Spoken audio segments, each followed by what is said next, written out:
Hi everyone, welcome back to a new episode of How to Login. Today in this video, I'm going to show you how you can change your password on CoinStats application. Keep watching the video till the end. To change your password on CoinStats, firstly open your CoinStats application. The home page of CoinStats will appear on the screen. Click on three dots at the bottom right corner of the screen.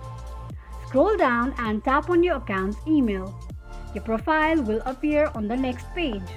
Click on Change Password option. Enter your current password, create a new password and confirm your new password by re-entering it and then tap on Save. Click on an eye icon to check if you have entered your password correctly or not. This is how you can change your password on CoinStats quickly and easily just in few steps. If you have any thoughts or queries, let us know in the comment section. Don't forget to subscribe to our channel.